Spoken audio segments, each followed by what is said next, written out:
पुष्प के अनुदैर्घ्य काट का नामांकित चित्र यानी कि LS of flower, longitudinal section of flower, पुष्प के अनुदैर्घ्य काट का नामांकित चित्र बनाएं।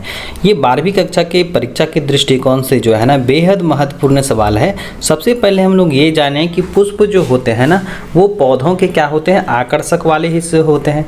यानी कि इसी आकर्षण की वजह से जो है ना हम लोग और इनके साथ साथ जो है ना कीड़े मकोड़े इनकी ओर आकर्षित होते हैं।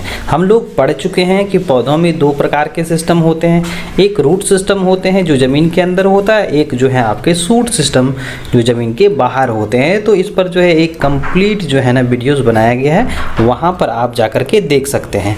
आज के इस वीडियो के माध्यम से हम लोग जानेंगे एलएस ऑफ फ्लावर, और इससे पहले हम लोग समझेंगे कि पुष्प के कौन कौन से कार्य होते हैं। तो इनका इस्तेमाल हम लोग जो है मालाओं बनाने में करते हैं, इसका जो है इस्तेमाल हम लोग सजावटी कार्यों के लिए करते हैं, साथ साथ अपनी फीलिंग्स को दर्शाने के लिए जैसे कि खुशी और दुख इत्यादि को जताने के लिए हम लोग इन पुष्पों का इस्तेमाल करते हैं। यहाँ तक कि हम लोग पुष्प को जो है ना प्रपोज करने के लिए भी इनका हम लोग इस्तेमाल करते हैं। बाकी हम लोग अगर एलएस ऑफ फ्लावर देखें, लॉन्गिट्यूडनल सेक्शन ऑफ फ्लावर्स देखें, तो इसको अगर हम लोग क्या करेंगे, अनुदैर्घ्य काट काटेंगे तो हम लोगों को इस तरह का कुछ जो है इस तरह का डायग्राम नज़र आता है। तो होता क्या है कि इसमें जो पुष्प होते हैं ना जो डंठल नुमा संरचना पे रहते हैं उसको हम लोग पेडिसिल यानी पुष्पवृंत कहते हैं। ठीक है, यहाँ पर जो है आपके ये वाले पोर्शन जिसको हम लोग क्या कहते हैं, थैलेमस कहते हैं। और जैसे हम लोग ठीक ऊपर आते हैं तो यहाँ पर क्या होता है, ये लीफ लाइक स्ट्रक्चर्स होता है जिसको हम लोग सेपल कहते हैं ना,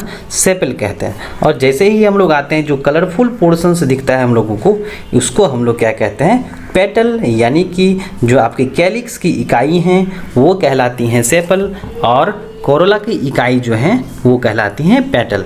तो इन दोनों को हम लोग क्या कहते हैं, एसेरी सेक्स ऑर्गन कहते हैं, यानी कि सहायक प्रजनन अंग कहते हैं। बात करें हम लोग प्रजनन अंगों की, यानी कि जो आवश्यक अंग होते हैं उसमें आपके पुरुष प्रजनन अंग में जो है आपके आते हैं ये आपके स्टामिन वाले पोर्शंस होते हैं, और इन्हीं के ग्रुपिंग को हम लोग क्या कहते हैं, एंड्रोइसम्स कहते हैं।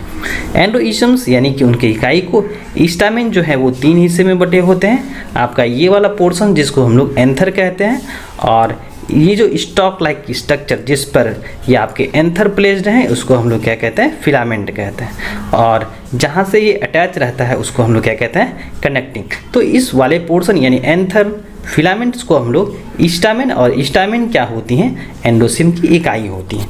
तो ये आपके मेल रिप्रोडक्टिव ऑर्गन्स हो गए। अगर हम लोग फीमेल रिप्रोडक्टिव सिस्टम की बात करें तो यहाँ पर जो हैं ओवेरीज हैं, ये आपके स्विलिंग पोर्शंस हैं जो बेस पर क्या होता है, फूला हुआ होता है, तो ओवेरी हो गए।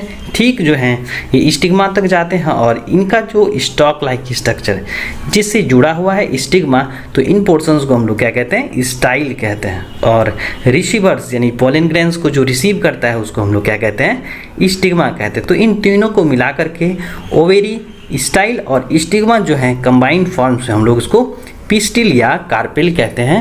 यानी कि ये आपके क्या हो गए, फीमेल रिप्रोडक्टिव पार्ट यानी गाइनोइशम्स, जिसे हम लोग हिंदी में जायांग कहते हैं। तो यहाँ पर जो है स्टामिन में कितने हिस्से, 3 हिस्से आपके हो गए, एंथर हो गए, कनेक्टिव हो गए और फिलामेंट्स हो गए, और आपके कार्पेल यानी कि पिस्टिल में जो है आपके 3 हिस्से आपके जो है यहाँ पर जो है फूला हुआ हिस्सा क्या बोलते हैं उसको, ओवेरी बोलते हैं, स्टाइल बोलते हैं, और स्टिग्मा।